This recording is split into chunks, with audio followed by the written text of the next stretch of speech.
guy. Yep. This guy is awesome. What song was that, Asa? That is called The Cat in the Cradle, Harry Chapin. Nice. I Well, like that. thank That's you, pretty. Asaph. My pleasure. That was Asaph Adonai playing the Cats in the Cradle. Nice. Yeah, we can think about that song all day. That was great. Yeah.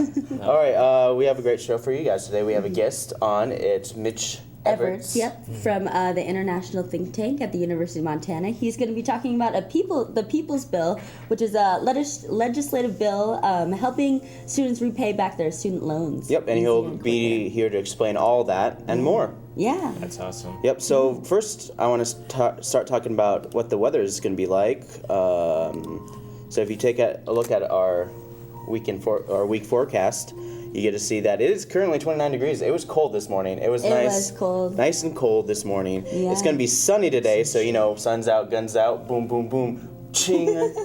And it looks like it's going to be kind of sunny and nice all week. Yeah. So if you guys are headed up First Friday, it's a nice day. Wear a sweater. It's going to be as high in the 60s.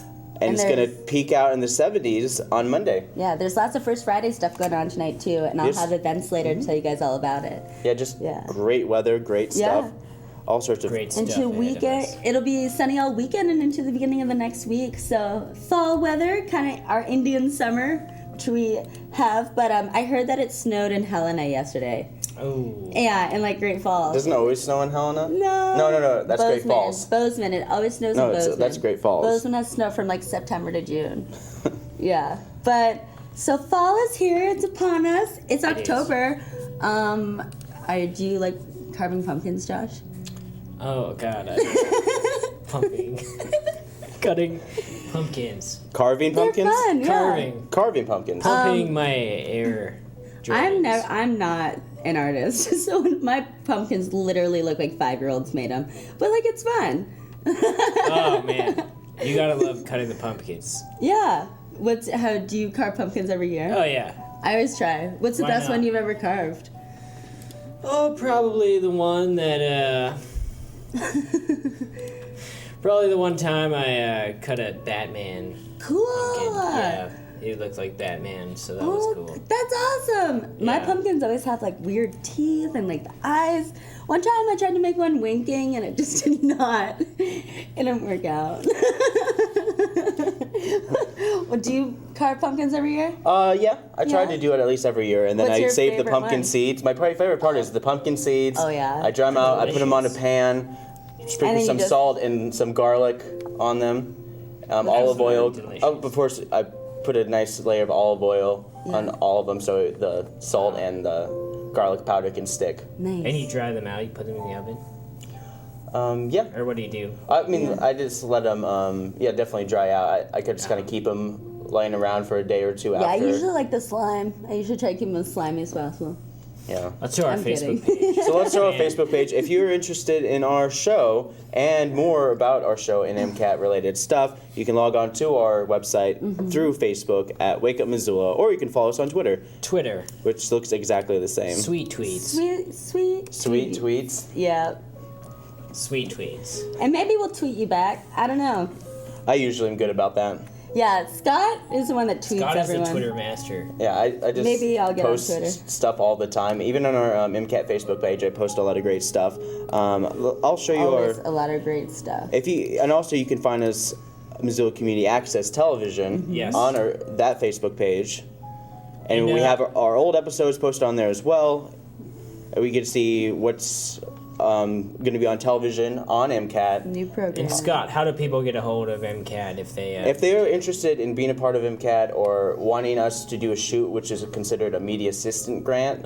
It's for nonprofits and organizations or organizations representing a good cause or causes that like fundraising and that kind of stuff for nonprofits. We're all about the nonprofits. And organizations that are just trying to make something good happen in this world. Or bad, I don't know. Or bad. We'll film Could be the evil empire for all we care. We'll do a mag about it. I don't think people are trying to make an evil empire. But hey, we'll film it for 20 hours. We will film you. We will film you. Yeah. So we'll give you 12 hours for free. Oh, That's okay. considered some shooting, editing, all that great stuff. Nice. I mean, if you have your shoot that's only like about 2 hours long, it takes us an hour to edit, and then we can do 4 shoots with you Nice. with your nonprofit. That's cool. awesome. And then you can work out a deal after that about how much you're gonna have to pay us money. We're a nonprofit too. You know. Yeah. Let's see. I don't have anything for Megs. No new No? programming or anything like that. Well, I know that it's flagship though. Yeah, every Friday for the duration of the school year, since we do an after-school program called Flagship, I'm going to be doing Flagship Fridays, showing videos from the Flagship kids. Very Yeah. cool. Awesome. And they made their own movies, and I think it's a great opportunity for the kids to show their creativity, their skills behind and in front of the camera. And this next video I'm going to introduce, it's a little long. It's Okay. about 5 minutes. It's What is cute. this video? This video is called, I guess the trailer, I called it Mean Girls 1/2, and then I just changed the title to like The Tale of Two Butts. Tale of Two Butts. All right, let's watch it, Scott. Put it on. All right. This sounds interesting. Oh, hold on a second. Flagship is pretty fun. I did summer camps over the summer, we all did, and it was a blast. Those little kids are hilarious It was. and really witty. And it's nice to see them around town sometimes. Like I saw Matthew yesterday. I rolled burritos for Matthew yesterday. Oh, yeah, he told me he was going to go to Taco del Sol, and then I was just like, hey, are you going to say hi to Noel for me? And he was just like, oh, no, it doesn't work on Thursdays. I'm just like, Yeah, I work every Thursday. I don't know. oh, that kid Crazy is... kids. But he just And he's turned also in this 13. video. Yeah, he just turned 13, so he's been real angsty. Very angsty. Those Emo. angsty teens. So here's the video, and then we'll come back, and then we'll talk a Yeah. little more about the video and what I'm doing more with Flagship. So Cool. Great. Sounds good. enjoy this.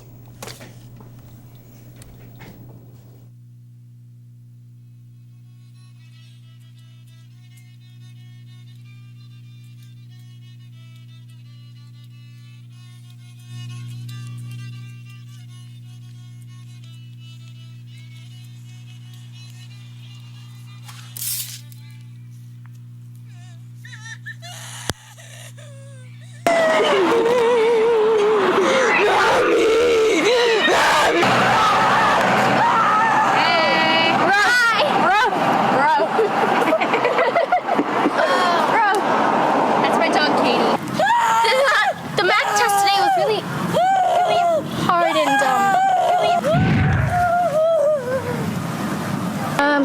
oh yeah, that math test was pretty hard, but I got it. That's not what I heard, so.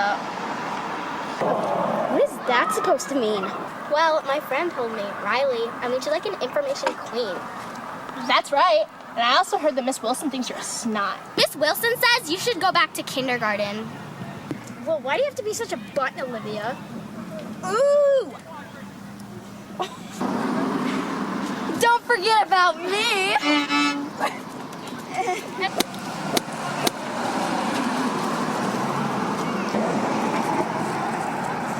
Girls are such butts. That's what I was thinking. Do you want to be best friends? Sure.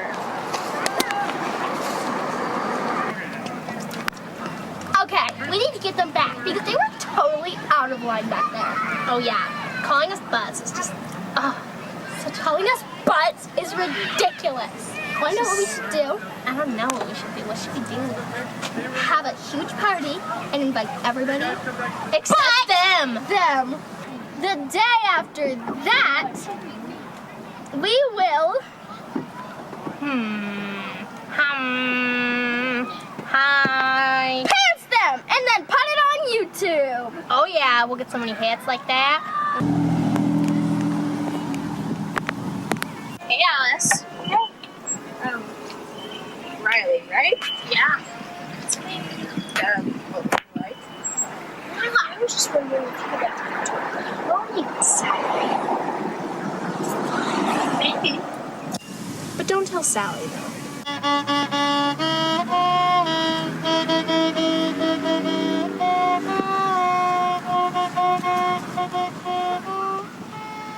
Hi there. Oh God.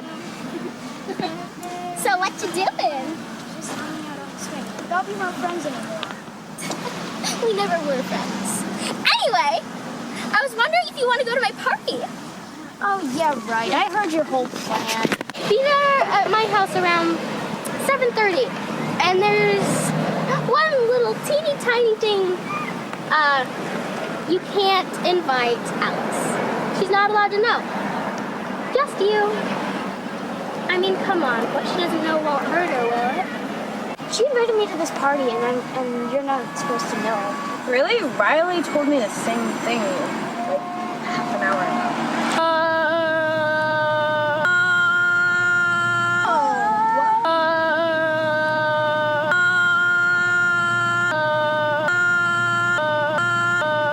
Oh, I got an idea.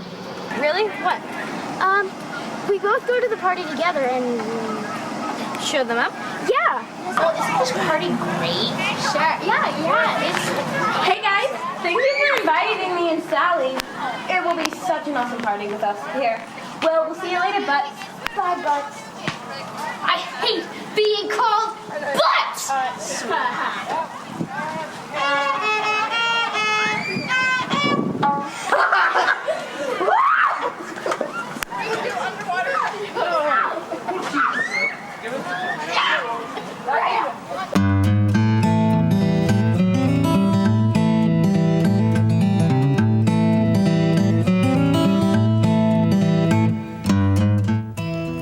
And that was that. That was really weird, Scott. ridiculous. It was really ridiculous. That was funny. I love that violin player. Dude. Yeah, she was the best. I think she was the best. She stole that She really whole made it. role. She did. Yeah. She was Yeah. like the unspoken star of the the entire genius. movie. She's That She's a was scene genius. stealer. yeah, like the up and coming. She's just like backup, and no Like one really knows last her. year, remember the romance movies I did? She Yeah. was the evil one. Yeah. She stole the Yeah, show yeah. at that time She's too. so funny. Yeah, now she's gonna remember like those. rise to this top. She's definitely my go-to hitter. Yeah, For movies. Yeah. she's pretty funny. So the reason we came back here without our guest is I wanted to introduce the Missoula Art Museum has a new gallery with Kate Hunt going on tonight. So for First Friday, you get to go there, and here's a little taste of what you can see, produced by our very own Rick Phillips. So, And then we will bring out Mitch Everts. yep, stay tuned.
Hey, we're back.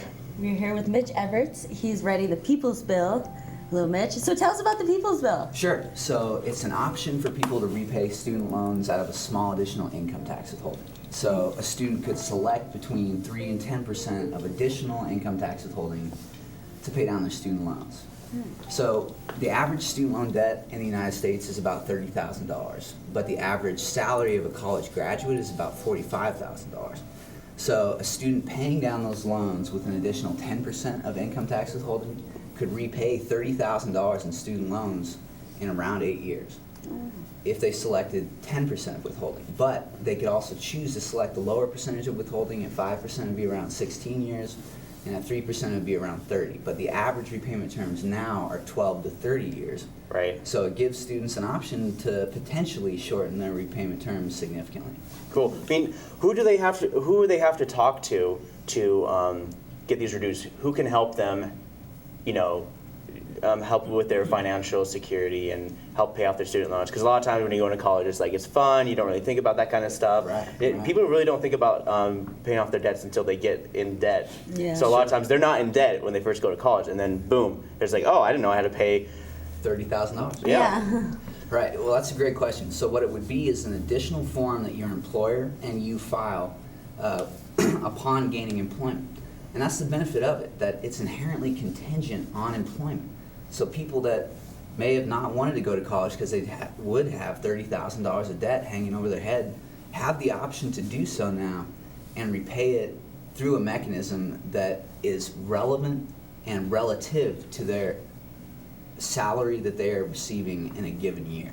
So even at the highest withholding amount at 10%, they're still retaining 90% of their post-tax income for living expenses. What are the challenges in your way right now for making this actually happen? Sure. So we only dialed this idea in about 2 weeks ago, but the reception so far has been fairly positive, and we recently got the endorsement of the head of the political science department at the university.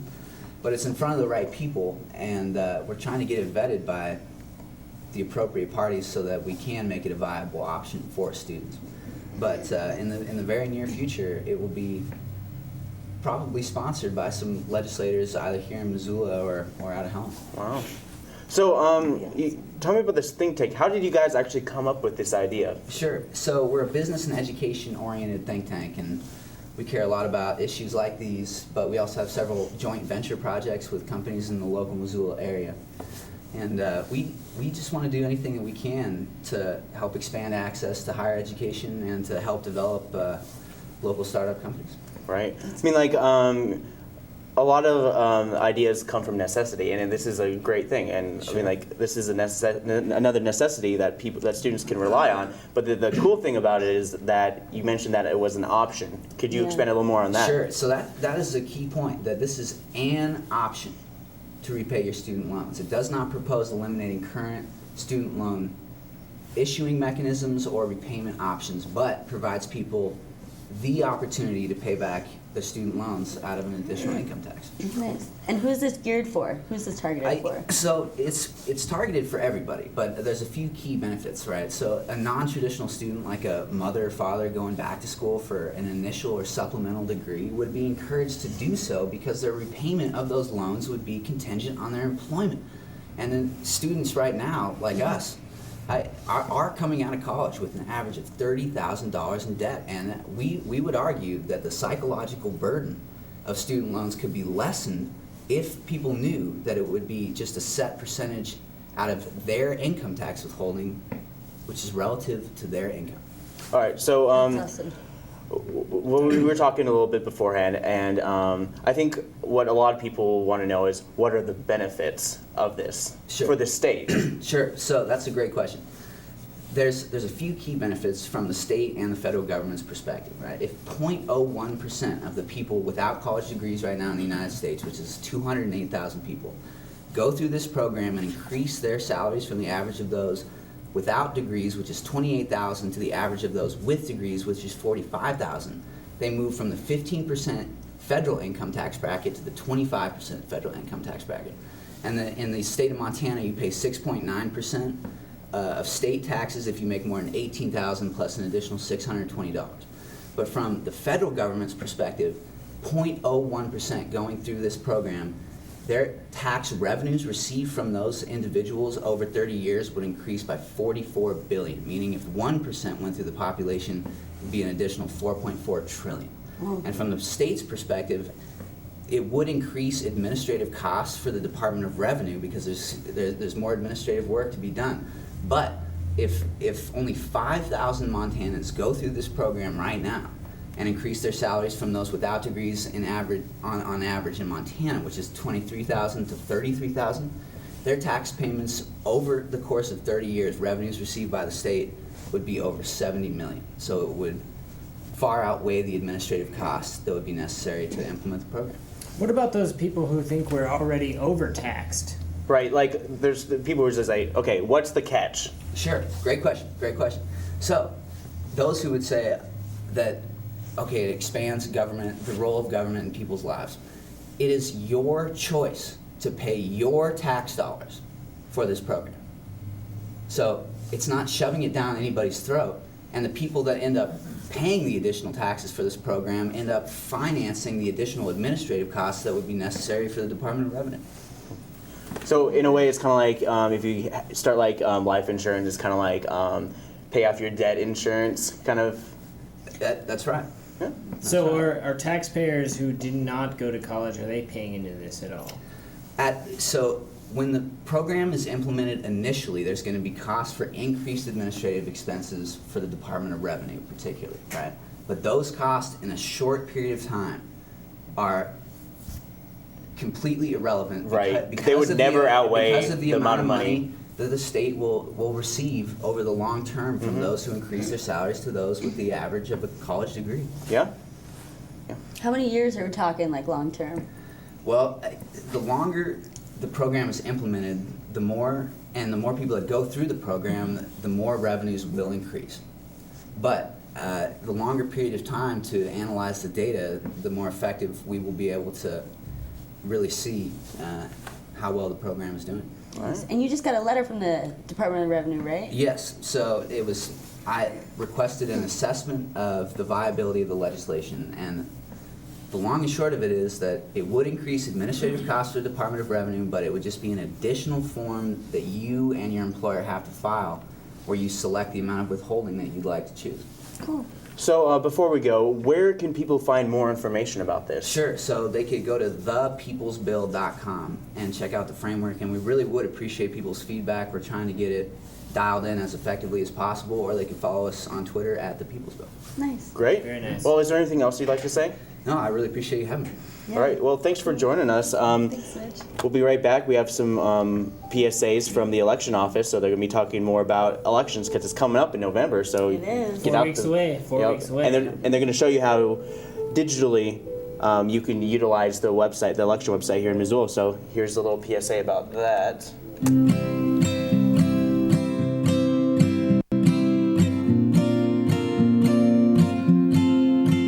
Hi, I'm Jessica. Did you know that you can vote before Election Day in Montana? That's right. Come down to the fairgrounds and you can register to vote, pick up a ballot, and even receive an I voted sticker. Here's how it works. You can take the bus, ride your bike, or even walk your dog over to the election center at the fairgrounds. It takes only 5 minutes to get your voter registration and even receive your ballot. It's so easy. If you have a hectic schedule, you can check out MissoulaVotes.com for our extended hours after 5 p.m. and also our Saturday schedule. Can't make it before Election Day? No worries, Montana has same-day voter registration available. Come down to the Election Center at the fairgrounds on Tuesday, November 4th from 7 a.m. to 8 p.m. to fill out some paperwork and get your ballot. Make sure you're in line by 8 p.m. Avoid the lines. Register to vote early.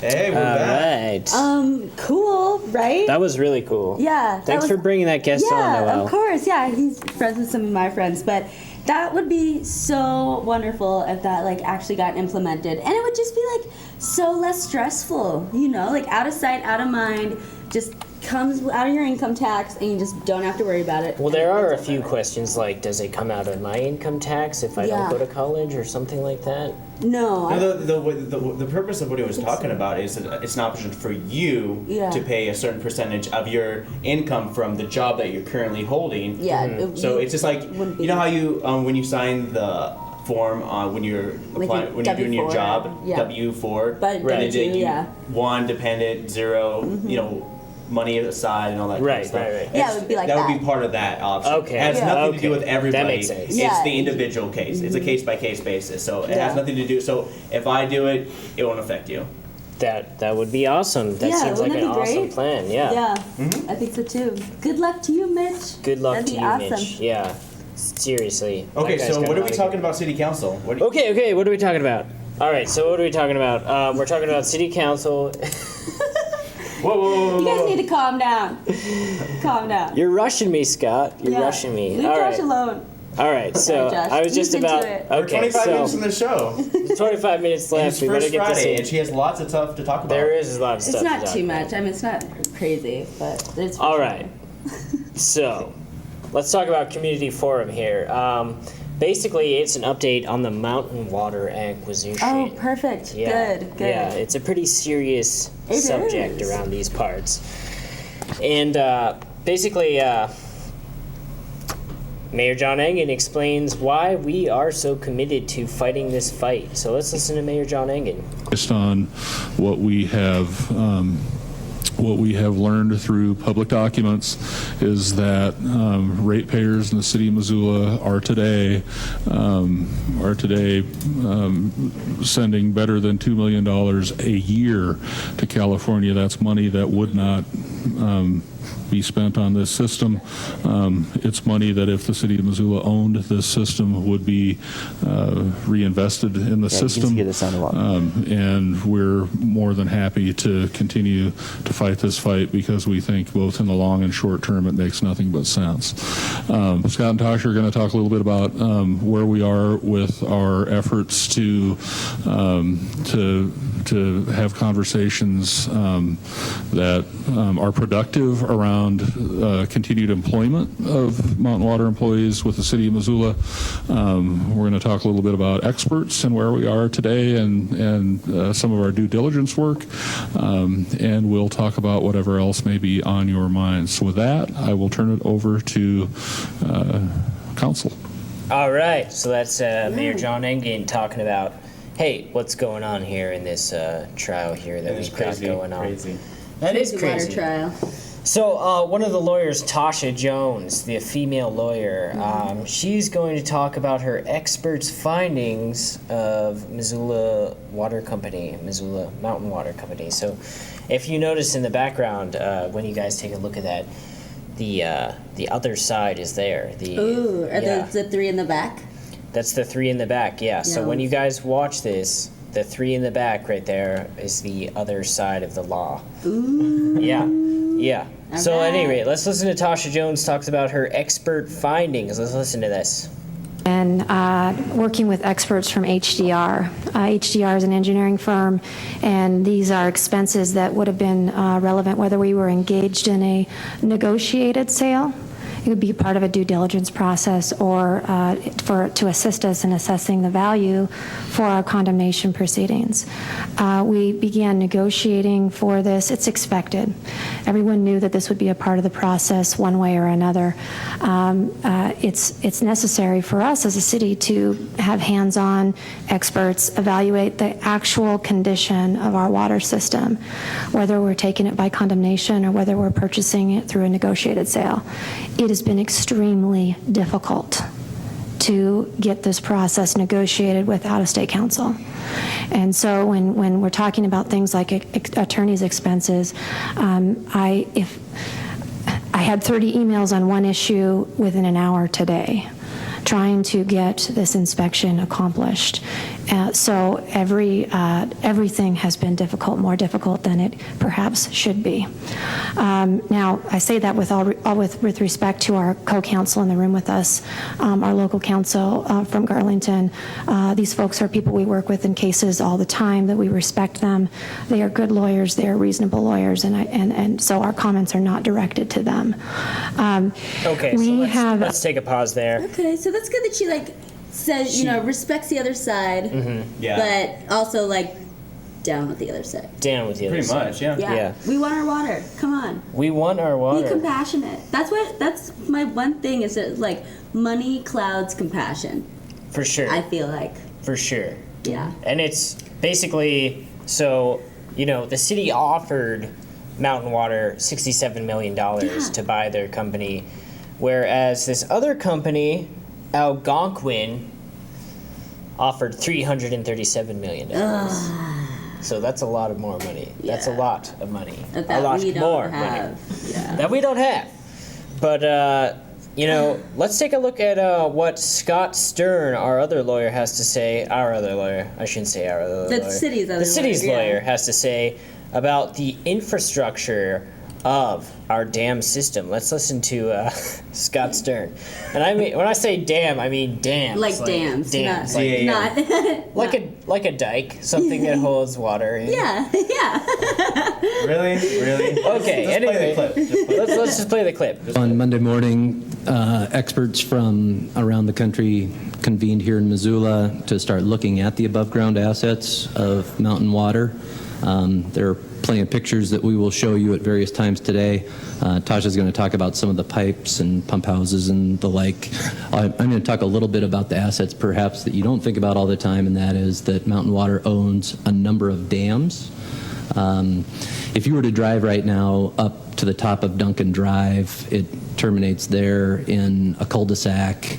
There's a big Northwestern Power substation there, and then about 100 meters or so beyond that, there's a big dam and intake pond there. So, for instance, we brought in a dam expert from Kansas City to take a look at that asset, and he is up in the Rattlesnake Wilderness right now looking at the dams up in the Lake Creek drainage here today as well. So, Tina, if you could pull up the series. So this is the dam at the top of Duncan Drive. If you've ever walked along the river or the Rattlesnake Creek Trail, where you go over the bridge there at the end of Duncan Drive and you keep going north, you sometimes can see a part of this over here. Our expert is noticing that, a dam built in approximately 1901 is showing a lot of signs of age, deterioration, cracks, and the like. Next slide, please. You get concrete cracks, you get exposed concrete aggregate, you get severe deterioration, you have barriers to fish and the like in ways that perhaps we've not thought a whole lot about when we're talking about mountain water, but this is one of the assets. Next slide. I'm not a dam expert, but I'm learning more about them as I go along. I pointed out the seepage coming out of the cracks along the dam. I asked if dams were supposed to leak, and the dam expert confirmed for me that that is not supposed to happen. Next slide. Various places where you see that. Next slide. And again. Things that you don't think about. So this is the intake pond. Bull trout in there, rainbow in there. Every now and then a brown trout can make their way in there. This is the slope on the west side of Rattlesnake Creek with debris and rock slides coming down near the abutment. Next slide. The deterioration under the old concrete. So there's plenty to look at here. Tina, if you would, this one right here. The Forest Service has determined. Okay, so we'll he could talk on and on, but basically there's a lot of damage done. There's a lot of damage. These are 100-year-old infrastructure. Oh my God, yeah. Yeah, like. So we're losing water. Yeah, Milltown wasn't the only one with that we had to do with the dam, because there's plenty of other dams. So you're losing It's water. true. Okay. We're losing water, yeah.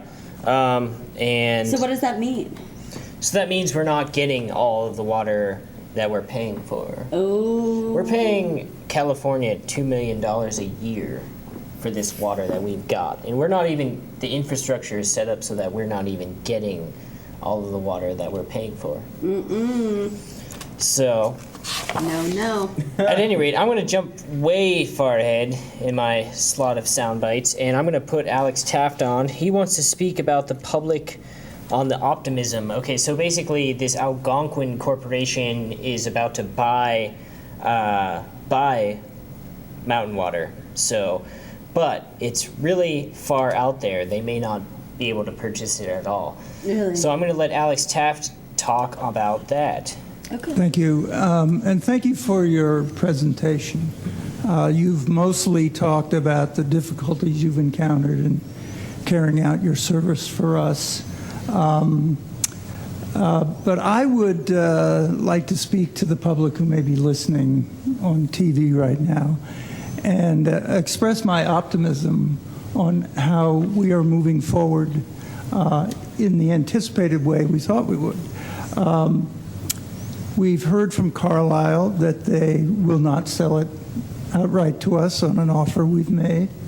We know that they are fighting us in court for the condemnation proceedings. And now we know that they want to sell it to someone else. To the public, that might seem like we're digging a hole here. In fact, I believe we're making progress. That Carlisle, being a hedge fund, is looking for a profit. They have a different mission than us. We have a mission of serving the public. They have a mission of maximizing their profits. So they are taking actions to get towards their mission, which leads us closer to ours as well. So I think that we will either be buying this outright from Carlisle or we will prevail in court. And as I said, I'm very optimistic that we're on the right track. Okay, so that's Alex Taft talking about how he is optimistic that we are on the right track. Good. Yeah, Good what to do you hear. guys think? Right track? Well, I mean, I hope so. Like, it sounds like what they're doing, they're kind of like going down the wrong path and kind of being jerks, and I feel like they're just digging a grave for themselves. And I think with their actions. Even on our side, like if we stopped now, it'd be kind of all for nothing. Yeah, like it we've already would. spent so much on this. We would lose a lot of face value Yeah. if we gave I up think now. that we should keep We would. doing it and keep pushing it, and I think that And, we could eventually get our water back. I think that we just need to like push for it and do it. It's not only Missoula that's dealing with Carlisle, is it not? There's other places. There too? are other places around the country that are in the exact same situation that we are. I don't know. I don't know if it's Carlisle or it could be any other corporation that owns Yeah. utilities like that. And who But is there's- this? Who is this company that wants to buy our water? Who is They are that? called Algonquin, and they're from Canada. They're from Canada. And they're okay. willing to pay over $320 million for our water, whereas we are only willing to pay over $65 million. Where in Canada are they located? Algonquin, I don't know. I don't know where they're located, but I know that they're Interesting. out of Canada. Got enough money to pay? Yeah. Yeah. Wow. I'm going to show this last soundbite from Emily Bentley. I think she's got a good thing to say, and let's listen to Emily Bentley. About the $2 million that gets sent every year to California. I really don't think you can talk about the cost of this system or the cost of litigation without talking about the fact that $2 million every year leaves our community. And we have a lot of things we need to pay for or want to pay for. There's bonds up. People are strapped. And when we have $2 million leaving our community every year, that really makes a dent in our community. For example, since we started litigation, we've spent, I don't know, $1 million we've sent to California. That's the cost of a ladder truck that we had to come up with money for.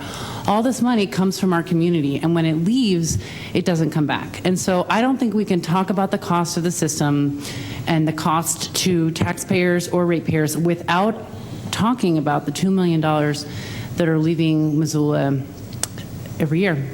So I still support this strategy. I think that it is the only way that we are going to, it's clearly the only way that we are going to own our delivery for our water. And so, thank you.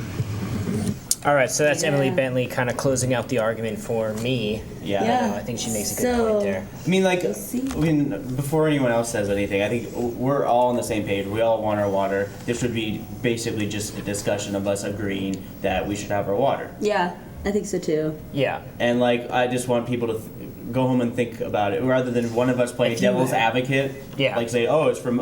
It's kind of, you can't do that. Like everyone. Well, there are people on city council who don't exactly want our water, and I will name them. It's Adam Hertz. Really? What is his? Well, his complaint it's so all far is about that the principle. money. It's all about principle. It's about government overreach of free enterprise. Right. So I mean, we'd be totally down if the enterprise was based in Missoula or Montana. Yeah. If there's a Montana-based company that would buy from Carlisle, from California, we'd be like, oh, cool, local, keep it local. Keep it local, yeah, for sure. I think you're But- right, Scott. I think if it was a local company that held control of our water, We would be perfectly fine, and that's, I think, that's the whole point, is to get it to be locally owned. but our city hasn't owned our water since like forever. I don't think the city's ever owned their own water. Like, you know, because I You've mean, been like most of the time it's always companies that come and go, and it's like companies control the power, they control they do the water source. You know, you cannot, like, you can't have, it has to be, there's like some companies that have to be monopoly, like power has to be monopoly. It's like, everybody, Northwestern Energy owns everything. The Yeah. only way that you're going to get away from that is by buying your own solar panel and setting up your own electric circuit within your house. Good. Yep. And people should do that. Everybody should have a solar panel in their own yard. It, yeah. That's my opinion, not the But- opinion of Missoula Community Access. well, let's not get off track. Water, we're all in agreement that we should have our own water. Or but at not least, everybody. or at least a company in Montana or somebody local, you know, making money for the state or for Missoula that goes back into our Goes back community. into our economy, yeah, for sure. I agree. All right, Well- so when we come back, we'll we're gonna do some I'll events tell you with guys, Noel. it's First Friday, so I'll be having a list of all the galleries and gonna what be they're amazing. showing, All right. and music and stuff. Stay tuned.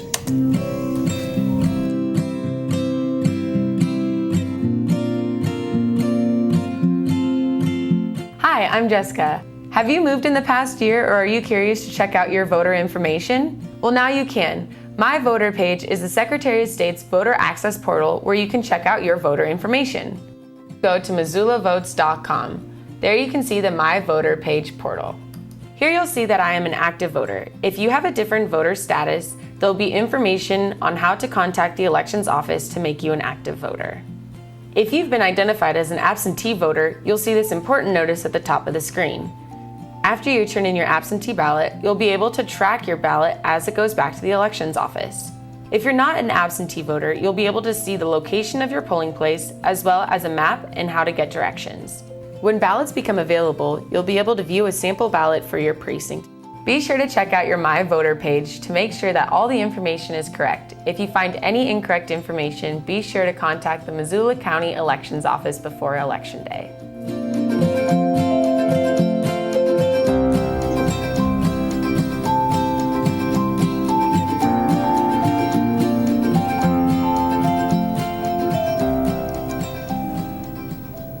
Hey. All right, we're back, and I've got some events. So the events that I'm talking about is just going to be for tonight. It's First Friday, so there's a lot of different galleries, lots of things going on. So first up, this is a weekend event. This Double Arrow Lodge and One Stop in Sealy Lake is having their Tamarack Festival and Brew Fest.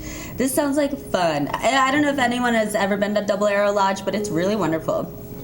So Friday evening, the Brewfest kicks off 6:30 p.m. with everyone invited to attend a Brewmaster's presentation at the Double Arrow Lodge in Sealy Lake. And then Saturday's events on the green include the Tamarack Festival, live music from noon to 6, and the Brewfest from 11 to 6:30. And then Sunday will be the Tamarack Festival from 10 to 4, and Brewfest and Growler Fills from 11 a.m. to 3. The event will feature over 20 Montana craft beers on tap, brew samples, and a selection of delicious food and arts and crafts from regional vendors. That sounds like fun, an entire weekend of beer at Double Arrow Lodge. That place is pretty sweet, yeah. But it's First Friday, so here are the galleries and shows for tonight. First Friday is always fun. And we have our, I think it's Rocky Mountain Photographers, our Is that our ours? gallery. Cool. Is our gallery tonight? Yeah, there's a bunch of it's a bunch of photographers who put their picture up there, and they use the system where it actually look like it looks really cool. It kind of looks like a painting. A lot of those pictures. Yeah. They're up right now, but you guys can check it out tonight from 5 to 8 at MCAT. Yep. And so on down. usually First Friday goes on from 5 to 8, but I've noticed that there are some galleries that are going on until 9 tonight. So it's kind of nice for you that kind of, need to get out there later, which I think is great. I always felt that 8 was a little too short. Yeah. I feel like it was just like... Keep the party Yeah, rolling. 9 is good, and then you can go to the bars. Perfect. Okay, so Barbara Morrison has her art show called Imaginary Worlds at Montana Art and Framing. This is from 5 to 9.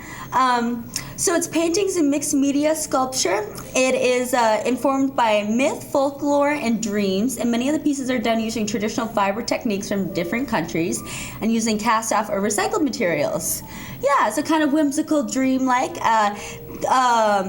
Montana Art and Framing is between 6th Street and Russell at 709 Ronan Street. Cool. There is October 1st Friday Art Night at Monty Dolac Gallery. This is from 5 to 8. They'll exhibit recent drawings of the figure by Monty Dolac. So refreshments will be served and music will be provided by Drew Woosley. Melvin Cooper is doing space age landscapes at E3 Convergence Gallery. This is from 5 to 9. E3 Convergence Gallery is on Main Street, I do believe. And so it's a work representing the relevant landscape of today. It's a series 15 years in the making. Wow. So that's kind of cool, yeah. So it focuses on important events, sometimes upsetting, even horrifying, yet still pleasing to the eye. So that's really cool. What a neat idea. 15 years of like landscapes, important events. Sounds that's pretty cool. heavy. Yeah. I want to check it out. I know, I want to check it out too. E3 Convergence Gallery. Space landscape? Space age. Well, you know, I'm a big sci-fi fan, so. They always have good art there. E3 Convergence Gallery. E3 does? Yeah, they always have great art. Yeah. Awesome. A couple months ago, they had this artist who tore out all the pages from her diary and put them onto the ground. It was like an homage to her high school self from the 80s. It was really funny. Yeah, it was awesome. So there's a Mud Cuppa community kickoff at Liquid Planet from 5:30 to 9. So this is the Mud's monthly fundraiser. And the baristas at Liquid Planet have made a drink called Apple Pie in a Mug. And a portion of October sales will go straight to Mud's great programs. So they're going to have a cider press on hand. They're going to demonstrate the art of larger scale juice making and apple bobbing for the brave. Yep. Sounds so fun. Check out the Missoula Urban Development. Yeah. At the Liquid Planet tonight. Yeah, they always have really great programs. They have kids programs and different programs around the community. So you'll be contributing back to them for the month of October. So that's pretty nice. Missoula Zoograss is with the Little Smokies, Tarka, and many more at Monks in Stage 112. Starts at 5 p.m. It's happening October 3rd and 4th. So tonight it'll be at Monks with Tarka. He'll be playing 2 sets with 10 Skip Stone and Dodgy Mountain Men and the Little Smokies Trio.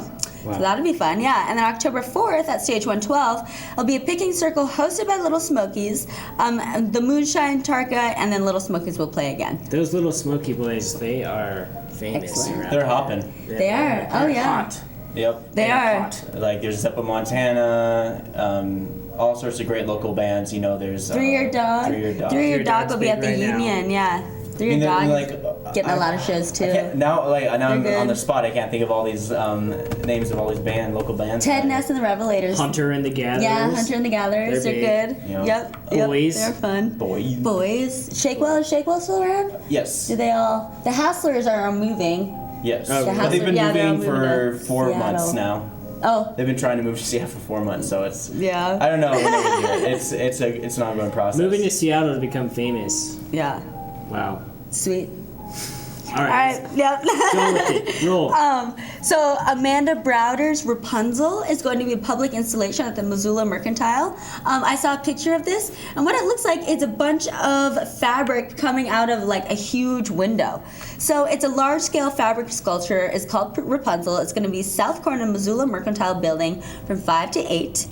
This event is in conjunction with the Missoula Montana Art, the Missoula Art Gallery exhibition, the Amanda Browder End of the Infinite. Her show will be at the Missoula Art Museum from October 16th to January 10th. Oh no, it'll be in the UM Part TV Center, Be in the UM Part TV Center, Malloy Gallery, October 16th to January 10th. Cool. Yeah. Cool. So we're having. And you get a chance to check out what's going on with the Mercantile. A lot of times they close it down. You can never get in there. It's always.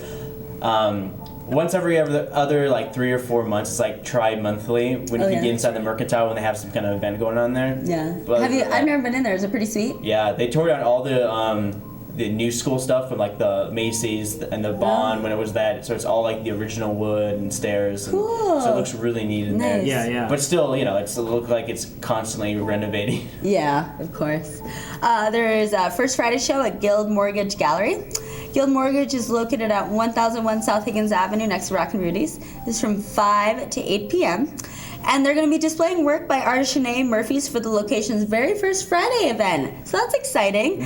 They'll feature paintings, prints, drawings, and photographs. The artist's most recent series of paintings focus on the independence between man and technology and industry. So it'd be from 5 to 8 down at 1001 South Higgins Avenue next to Rockin' Rudy's. Cool.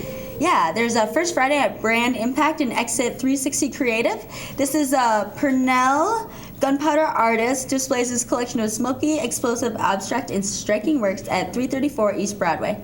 They'll have music and refreshments. Bathing Beauties Beads is having a show called Moth Muse. This is from 5 to 8. Moth Muse Art Deco hovers in the overlapping shadows of what is native and urban, modest and bold, natural and crafted.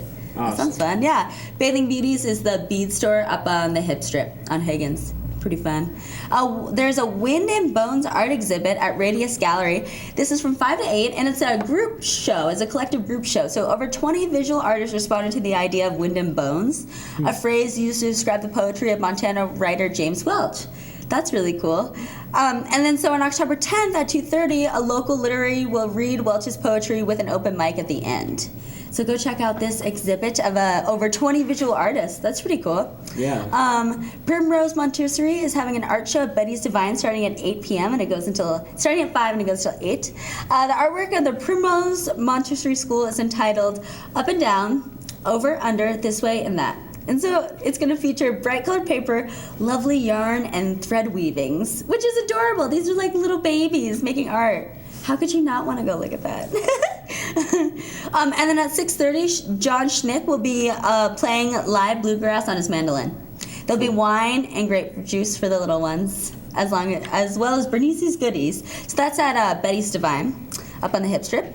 Top Hat Lounge's Underground Gallery is having a rock art show. This is from 5 to 8 p.m. The show will feature 27 original poster art from concerts at the Top Hat, which that's pretty cool. Mm-hmm. There's a limited number of artist-signed portraits available, but at least you can buy some. So that's pretty sweet. Yeah, check that out. Gecko Designs is having an Emily Hall artist reception. It's from 5 to 8. Gecko Design is on Higgins, down next to the Circle Square. And Emily uses patterns and muted color, and she creates windows for the viewer into her imaginative world. So that's kind of vague, but hey, go check it out. I hear they're going to have a keg of Blacksmith Brewing beer. Because one of the guys I work with works there. So cool. I got all the know. Yeah. You're on the inside. I'm on the in. But I have to work, so that doesn't mean anything for me. Yeah. You always work on a Friday, though. I know, I do. I work every Friday. She's reading all the events that she can't go to. Yeah, I read. Yeah.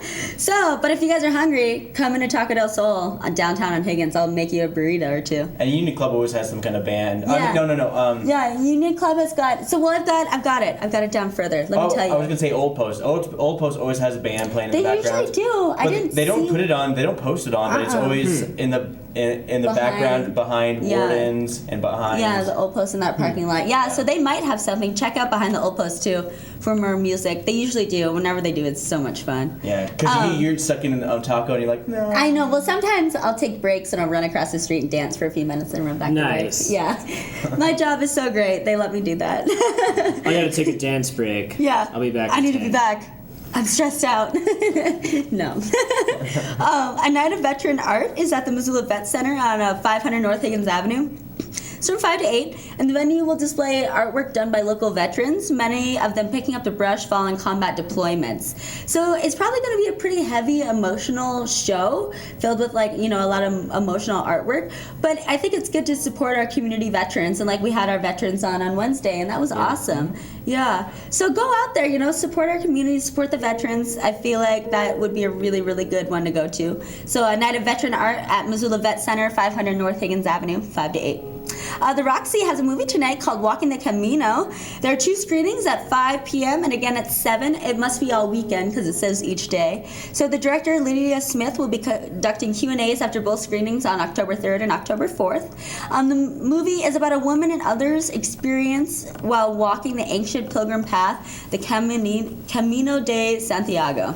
500 miles on foot. Yeah. So it's a movie about that. That should be really interesting. The Good Food Store is having a First Friday tastings of Jack cheeses starting at 5:30. Costs $5, and they're going to talk about the history of Jack cheeses and discuss the cheese-making science that makes Jack cheeses such a favorite. And the Good Food Store cooking school manager will prepare some dishes. So they're going to have savory mesa cakes with vella, dry Jack cheese with habanero, Colby pepper Jack cheese chip, and Monterey Jack crackers. Wow. Oh my God, I know. The Clay Studio of Missoula has an art showing called Vestiges. This is art by Chris Dufala and Ellen Lorenzo. Starts at 5:30. It's they pay attention to quality of surface in their works, utilizing objective and occasionally figurative forms and fragments. There's a sense of narrative, history, and effects of age and time in their compositions. So if you like ceramics, go check that out.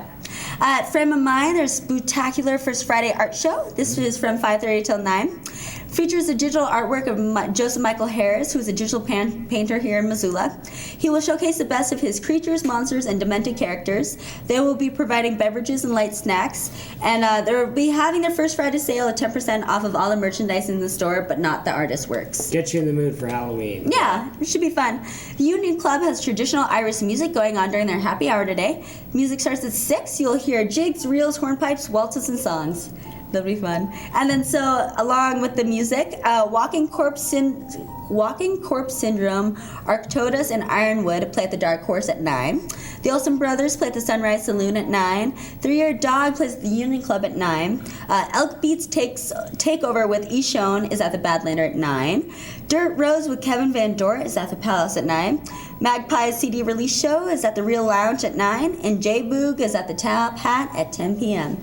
So that's what's going on today. Lots of artwork, lots of music, good weather. Should be a great day, should be a great weekend. If you want to find out any more events or find out what's going on Saturday and Sunday, go to MissoulaEvents.net and it'll tell you everything. Okay. That sounds awesome, Neil. Yeah. All right, so I'm gonna kind of wrap up a little bit early. I'm gonna try to show a PSA, and then I'm gonna have ASAP play a song before we wrap up. So Nice. this is the last time you'll see us. So I'm Scott Ramph. I'm Josh Manning. And I'm Noelle McAvoy. And thank you for joining us for Wake Up Missoula. Have a great weekend, everyone.